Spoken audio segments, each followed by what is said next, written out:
How much does a single shot from a laser weapon cost, and what is the capability of the laser system's control system? In this video, you will learn about the advantages of laser weapons over firearms and vice versa, as well as how laser weapon production technologies have improved over the last 10 years. Today, I will tell you how the first test of the combat laser went. What is laser weaponry? This type of weapon is a variety of directed energy systems that use lasers to inflict damage. In the last decade, research organizations of the Pentagon and commercial contractors have demonstrated significant progress in the field of combat lasers. Thanks to modern ideas and technologies, it has been possible to bring technical specifications to a level that meets the requirements of real-world operation. The progress of recent years is primarily due to the use of solid-state lasers. Modern models of this laser, used in various projects, have power ranging from 510 to 500 kilowatts. Additionally, the laser and accompanying equipment are relatively small in size and weight, which means they do not impose excessively high demands on their carrier. This facilitates the emergence of new systems on different platforms. The achieved power level does not allow for combating protected targets. However, it practically guarantees the defeat of a number of objects, including moving ones. The ability to successfully engage unmanned and manned aerial vehicles, unguided missiles, artillery shells, and much more has already been demonstrated. The range for engaging such targets does not yet exceed 13 to 19 miles. This parameter depends solely on the laser. The current needs of the Pentagon and the achieved level of characteristics have determined the current state of affairs. At present, almost all combat lasers in the United States of America are being developed as means of missile and air defense. Short range. This type of weapon has advanced quite far, and in the coming years, the first models should be delivered to active units. Laser systems for other purposes are also being developed, but their numbers are small, and their prospects are often unclear. LAVS Laser Weapon System. This is a defense system that has so far been publicly used against unmanned aerial vehicles and small boat simulators. LAVS uses an infrared beam from a solid-state laser, which can be adjusted to high power to destroy a target, or to low power for warning or disabling the target's sensors. One of the advantages of the LAVS over firearms is the low cost per shot. For each shot from this weapon, only a minimal cost is incurred to create an energy pulse, whereas ammunition and firearms require design, manufacturing, maintenance, transportation, and storage. And they take up quite a bit of storage space. Low-power laser weapons are designed to counter various threats. For example, when using weapons at this power level, it becomes possible to blind a person without causing fatal injuries. This is used to divert a threat. However, blinding anyone with laser weapons is prohibited by United States law. And at high power up to 30 kilowatts, laser weapons can be used to disable sensors, engines, and detonate explosives. By targeting a critical point, a laser weapon can take down a small drone in just 2 seconds. When dealing with small boats, the laser can be aimed at the vessel's engine to disable it. This can be repeated multiple times and quickly with other boats, taking only a few seconds for each. Targeting the side of the ship will be more effective than targeting individual crew members.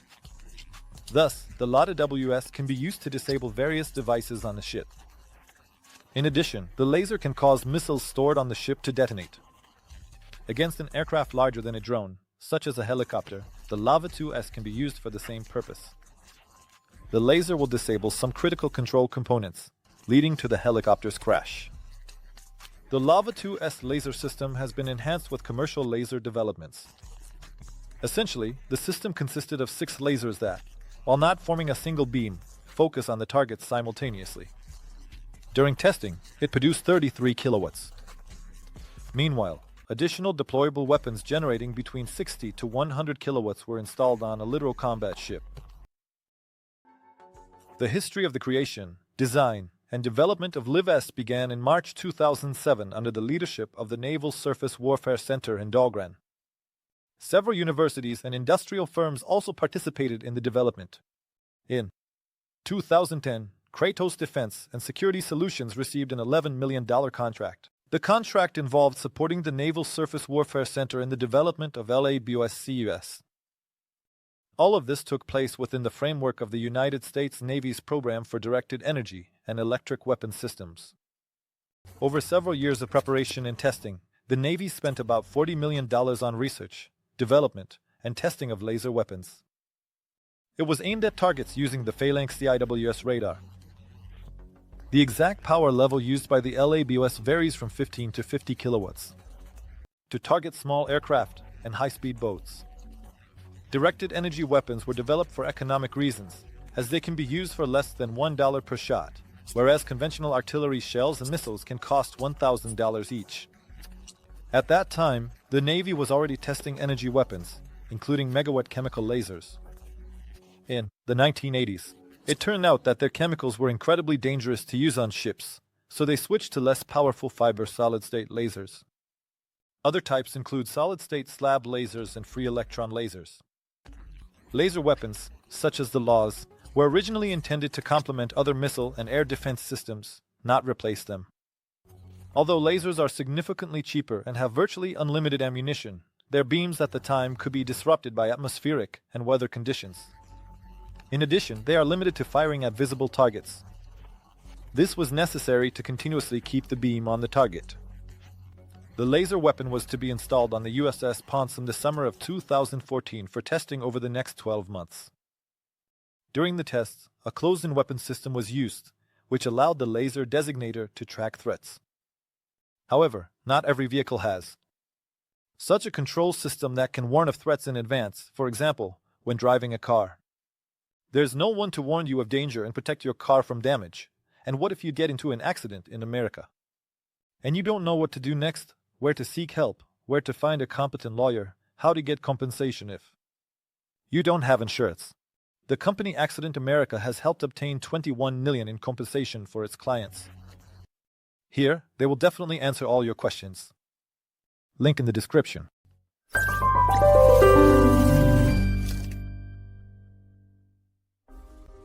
Test. The laser weapon was deployed on the ponds at the end of August 2014 in the Persian Gulf as part of the 5th Fleet of the United States.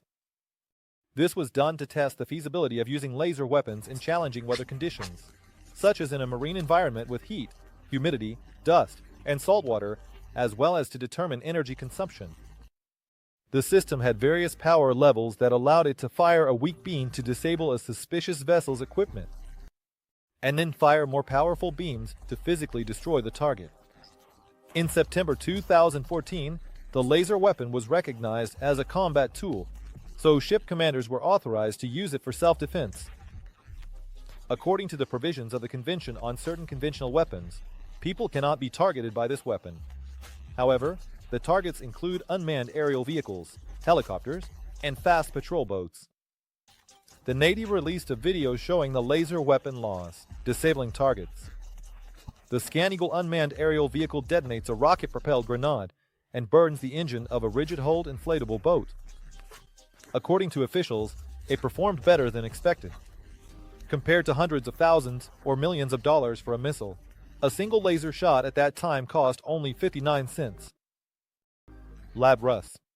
It consisted of laser components and proprietary Navy software.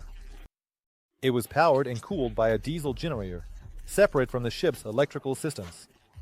This provided a 35% higher efficiency compared to the power consumed. LAWS was installed on the ship's superstructure above the bridge. Its optics were useful as an observation tool, capable of detecting objects at unspecified but tactically significant distances. Sailors compared its observation capabilities to a space telescope, Hubble, at sea. Sailors used it daily for targeting and trained to disable or destroy training targets, as well as for identifying potential threats. The system was operated using a flat-screen monitor and a gain controller integrated into the ship's combat system. Therefore, anyone with experience playing regular video games could operate the weapon. The system worked well in adverse weather conditions and was capable of functioning in high humidity and after a dust storm. However, it was not expected to operate during severe sandstorms. It wasn't even tested under such conditions because it didn't make much sense. Laubing Dado has performed so well that the fleet's leadership decided to keep it on board as long as it was at sea. However, various issues prevented Laubing Dado from entering mass production. Being a prototype for development, it had large capacitors for slow charging. The charging time was too long, and there were also difficulties in tracking small targets. Additionally, other problems emerged. As a result, it was decided to abandon Labo ads and begin developing an improved version of the system. Helios. The United States Navy has long been interested in the topic of combat lasers and has managed to initiate several programs in this area. For example, in the mid-2010s, they launched the Surface Navy Laser Weapon System Project, or a laser weapon system for the surface fleet. Various commercial companies with experience in laser development submitted applications to participate in this program. In January 2018, the Navy concluded the competitive part of the program and awarded a contract for further work to Lockheed Martin. Their project received its own designation, Helios, or High Energy Laser with Integrated Optical Dazzler and Surveillance, or a high-energy laser with integrated dazzling and surveillance functions. It took less than 2 years to complete the project and manufacture the Helios prototype complex. In 2019, it was sent for factory testing, and the following year, it was delivered to the customer. At this stage, tests were conducted on land-based ranges using a special stand that simulated the necessary structures and systems of the carrier ship. The initial stages of testing and evaluation of this laser were completed in 2020. The combat laser confirmed the calculated characteristics and demonstrated the ability to hit standard targets. After this, the naval forces decided to begin preparations for the next stage of testing. Thus, over the past few years, the United States Navy has been conducting field and operational tests of the promising combat laser. Helios. It was recently revealed that this device successfully passed all tests and confirmed the calculated tactical and technical characteristic. In the foreseeable future, the Pentagon may launch mass production of such systems and begin deploying them on carrier ships. Initial tests. In 2020 to 2021, the combat laser was mounted on a carrier ship. The USS Preble, an Arleigh Burke flight destroyer, was chosen as the test ship for conducting the trials. The naval forces did not specify why this particular ship was chosen. It is likely that this choice was related to the schedule for the midterm maintenance of the Pennants. The combat laser was placed in the forward part of the superstructure on its protruding section. On other Arleigh Burke flight destroyers, various weapons and systems were placed in this location. This placement was not chosen arbitrarily. It allows the Helios laser to cover almost the entire forward hemisphere of the carrier ship, except for a few small blind spots. In the front and on the sides, a laser control panel was installed on the bridge. To enhance its combat capabilities, it was integrated into the ship's overall combat information and control system, EDGES, since 2020. There have been regular reports about the testing of the Helios laser system on the carrier ship. All the details of these tests have not been disclosed. However, it is known that general issues of laser application were being worked out, and firing at various types of targets was conducted. In addition, alternative modes of laser operation were tested. In January 2025, the United States Department of Defense's Office of Operational Test and Evaluation provided Congress with an annual report on the projects being developed and the activities conducted. In this document, the Helios project and its achievements in 2024 were mentioned several times. I must note that the data from the United States Department of Defense's Office of Operational Test and Evaluation are currently the most comprehensive among those available in open sources. The document reports that during the tests, the new type of combat laser demonstrated an estimated power output of up to 60 kilowatts. It is capable of targeting various air and surface targets at distances of no less than several miles. At reduced power, Helios is successfully used as an electro-optical suppression tool or as a rangefinder. The standard fire control systems and the combat module with a laser also demonstrated high performance. Operating independently, the control system confidently tracked standard targets and directed its weaponry at them. Tracking was maintained at different speeds and during maneuvers of the ship or the target, as well as in various weather conditions. However, the open document does not provide the most important and interesting information: the operating modes of the combat laser, the required exposure time on targets of different types, as well as the actual engagement ranges, including in various weather conditions, remain unknown. Moreover, information of this kind is unlikely to be published in the foreseeable future. Characteristics. Helios offers not only a laser, but also a full-fledged combat module suitable for installation on various carrier ships. The unit can be mounted in almost any part of the deck or superstructure, provided that the necessary communications can be connected. The complex also includes a control station, which is placed on the ship's bridge next to the control posts for other weapons. The combat module is built on the basis of a U-shaped support and swivel device, which allows for horizontal and vertical aiming. The aiming angles depend on the ship's design and the module's placement. For example, in the case of the destroyer Preble, the rear hemisphere is obstructed by the superstructure. Two oscillating blocks with target equipment are mounted on the support device.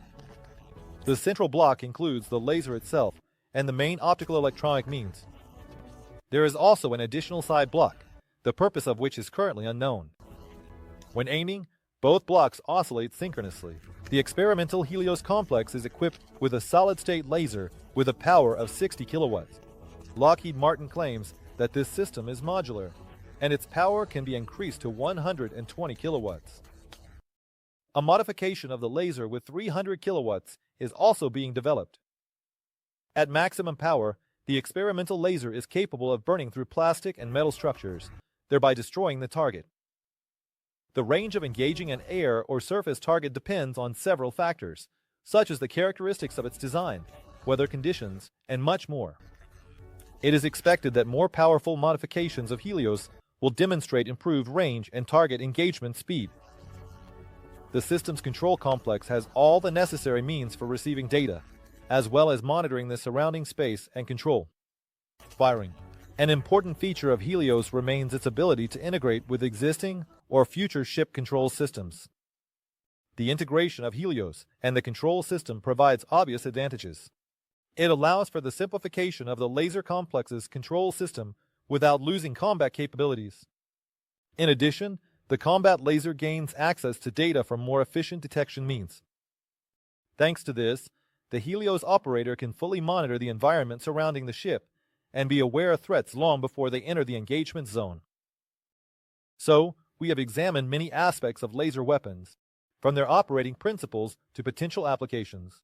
Lasers open up a new horizon of possibilities in the field of defense and security, offering high precision and reaction speed. As a society, we must consider the consequences and responsibly approach the implementation of new technologies in the military sphere. If you enjoyed my video and want more like it, don't forget to subscribe to the channel. What is your opinion on laser weapons? Share your thoughts in the comments. I look forward to your responses.